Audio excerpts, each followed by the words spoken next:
Hari ini kami mengeluarkan peraturan Menteri turunan dari PP Tunas. Melalui peraturan ini, pemerintah menunda akses akun anak di bawah 16 tahun pada platform digital beresiko tinggi, termasuk media sosial dan layanan jejaring. Komdigi resmi batasi medsos. Akun di bawah 16 tahun tak bisa main Roblox. Pemerintah melalui Kementerian Komunikasi dan Digital, Komdigi, resmi menunda akses anak di bawah usia 16 tahun ke sejumlah platform digital berisiko tinggi. Kebijakan tersebut seiring telah diterbitkannya aturan turunan dari Peraturan Pemerintah Nomor 17 Tahun 2025 tentang tata kelola penyelenggara sistem elektronik dalam perlindungan anak atau yang dikenal sebagai PP Tunas.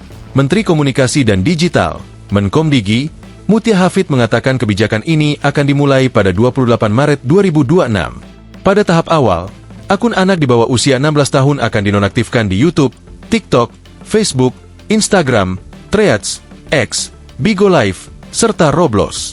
Proses ini akan dilakukan secara bertahap sampai semua platform menjalankan kewajiban kepatuhannya. Kata Mutia dalam keterangan resmi Komdigi, Jumat, 6 Maret 2026. Wakil Ketua Umum Partai Golkar ini berkata pelarangan akses setelah diterbitkannya aturan turunan dari Peraturan Pemerintah Nomor 17 Tahun 2025 tentang tata kelola penyelenggara sistem elektronik dalam perlindungan anak atau sebagai PP Tunas hari ini. Aturan turunan itu diklaim sebagai langkah memperkuat perlindungan anak di ruang digital. Melalui peraturan ini, pemerintah menunda akses akun anak di bawah 16 tahun pada platform digital beresiko tinggi, termasuk media sosial dan layanan jejaring. Ujar dia.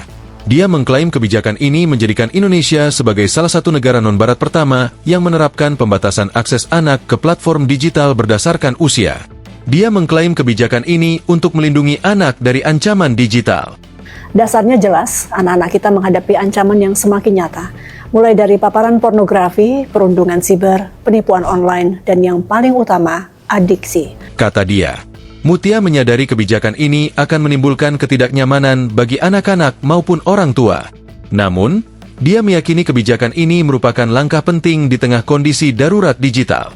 Meski demikian, pemerintah menilai kebijakan ini merupakan langkah penting di tengah kondisi yang disebut sebagai darurat digital. Langkah ini kita ambil untuk merebut kembali kedaulatan masa depan anak-anak kita. Kita ingin teknologi itu memanusiakan manusia, bukan menumbalkan masa kecil anak-anak kita. Kata Mutia. Pemerintah juga menegaskan bahwa kebijakan ini bertujuan membantu orang tua dalam melindungi anak dari dampak negatif ruang digital, sehingga pengawasan terhadap penggunaan teknologi tidak lagi sepenuhnya menjadi beban keluarga. Download Tribun X sekarang, menghadirkan lokal menjadi Indonesia.